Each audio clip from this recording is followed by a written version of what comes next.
Hello and welcome to Haunted Montreal's Spooky Story Sessions. I'm your host, Holly Rhiannon, and today I'm going to give you an update on the Poltergeist of Côte-Saint-Luc.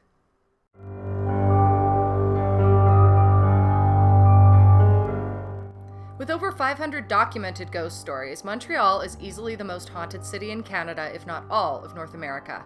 Here at Haunted Montreal, we're dedicated to researching these paranormal tales, and our channel brings you new videos in both French and English every second Saturday. Today we follow up with a man named Jeff in Côte-Saint-Luc. Since 2009, Jeff has been experiencing poltergeist activity in his apartment, and recently the paranormal happenings have only gotten stronger. From the kitchen faucet turning on by itself to rotating dish racks and drawers opening and closing, Jeff's apartment is paranormal dystopia. To make matters worse, the spirit is now following him outside and becoming aggressive. But before I tell you more about that, please remember to like, subscribe, and hit the bell button so you actually get notified every time we have a new story to share. And hey, if you're already subscribed, a big thank you and welcome back. We're so happy to have you here. Now without further ado, let's get spooky.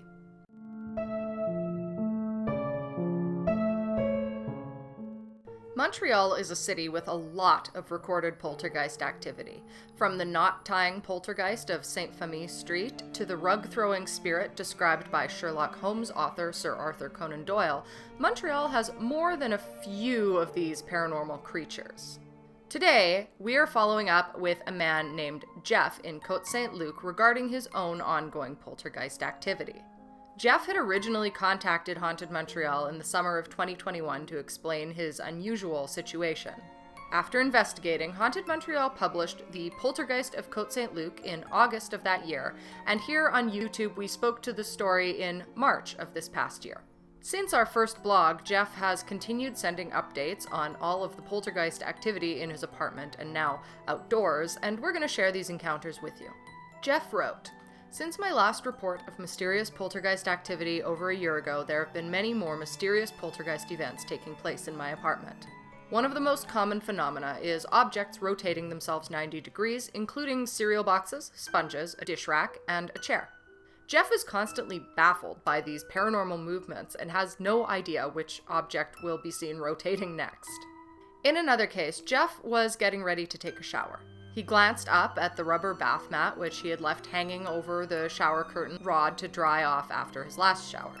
He thought to himself that he would put it on the floor of the bathtub after returning from putting something away in his room. About 30 seconds later, when he returned, he saw that the rubber bath mat was now on the floor of the bathtub where he had originally wanted it. Furthermore, he had not heard a sound made by the movement of the bath mat from the curtain rod to the floor of the bathtub, which you would have heard had it have fallen. Another time, Jeff put a cereal bowl in the kitchen sink to be cleaned. However, immediately after placing the bowl in the sink, the single-handled faucet turned on by itself. The water was coming out in a thin stream, and he pushed the handle down to shut the water off. According to Jeff, the faucet had been turned off completely, and there's no way it could have turned on by itself, yet it did. Then one night, something even weirder happened. His freezer contained a package of matzo balls and another of potato kugel. Jeff explained that each package was very different from the other. The previous night, he took out the potato kugel from the freezer and put it in the fridge to defrost for the meal of the day. However, the following morning when he looked in the fridge, he saw that the potato kugel package had been replaced by the matzo ball package. Jeff describes this as a double teleportation. In another food-related event, Jeff went shopping for a jar of plum sauce. After reading the label, he decided to purchase it.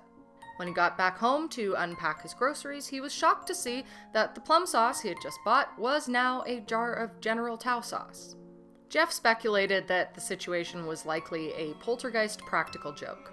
It seems the paranormal humor continued when a porcelain sugar pot teleported into the fridge just as Jeff was preparing a bowl of strawberries that he planned to dust with that sugar. The trickery also affected Jeff's wall calendar. On March 1st, he flipped up the calendar page to March. However, the next morning he saw it was on April. Jeff reported, "I didn't do it. In a nutshell, an additional calendar page had been flipped up over the night and not by me, revealing the incorrect month of April." Could this have been a paranormal April Fool's prank? Following this episode, things just started becoming even more strange. According to Jeff, One night, while my mother was lying in bed, she called out to me. When I came, she said that somebody was patting her head and that it was, in her words, a ghost. I told her that she was dreaming, but she was insistent about it. She's very old and forgetful, but her head is still working well, and she has a very firm grasp on reality. With the poltergeist now making physical contact, Jeff soon experienced an accident that he has blamed on it. On August 17th, 2022, Jeff went for his dental checkup. While at the dentist, x-rays were made on his teeth. Jeff said, "Strangely, instead of showing the interior of my teeth as x-rays do, the x-ray machine showed my teeth as completely white, as if something was blocking the x-rays from penetrating the tooth." The dentist said that this is the first time that the x-ray machine had ever behaved like that. This leads me to believe that the poltergeist, which had been in my life for a couple of years at this point, had sabotaged the x-ray procedure and had prevented the machine from working properly. As he left the dentist's office after the checkup, Jeff went for a brief walk nearby while waiting for the bus.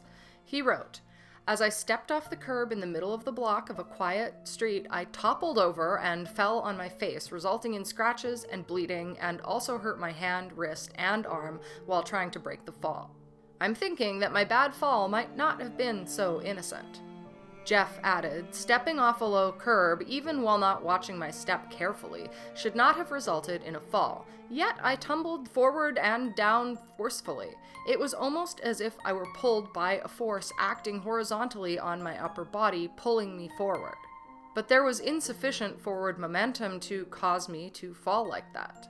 Jeff considers this a poltergeist event, or more accurately, a poltergeist attack, a supernatural push causing him to fall.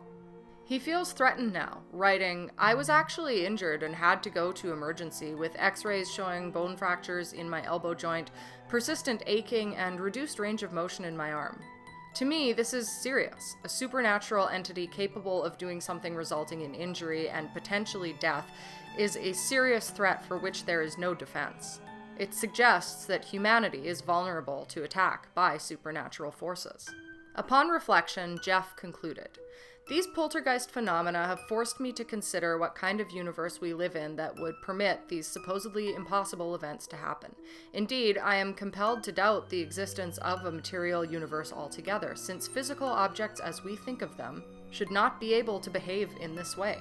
In my opinion, these poltergeist phenomena could only occur in a purely mental universe, where only the mind exists and where thought is the basis of reality. A dream, if you will. Haunted Montreal awaits more reports of poltergeist activity and will keep you all updated." I hope you all enjoy these tales from Jeff. I know here at Haunted Montreal we're always quite interested when we hear from him. We don't have a lot of regular correspondents like this who send us updates in this manner, so it's kind of cool to have this little back and forth going. And I won't say too much more on this, but I have been contacted by Jeff personally about a potential project that goes beyond the blog and this channel. Quick bit of housekeeping now, as always, please listen. Do remember to get your tickets to the tours Dr. Mab and I will be stopping in on through spooky season. Tomorrow, Sunday the 13th, is the Haunted Pub Crawl at 3 p.m. I will add that Dr. Mab will actually not be at this one, but I will be, so I hope to see some of you and say hi. You can get information on future drop-ins in our community tab. Second, the Face of Horror contest is still going and I'm still involved. You can also check our community tab for updates there, and please be sure to vote for me.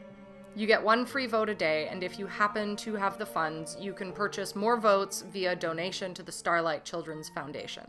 So even if I don't wind up winning, you are supporting a really good cause. Last but not least, some of you may have seen our post about monetization woes.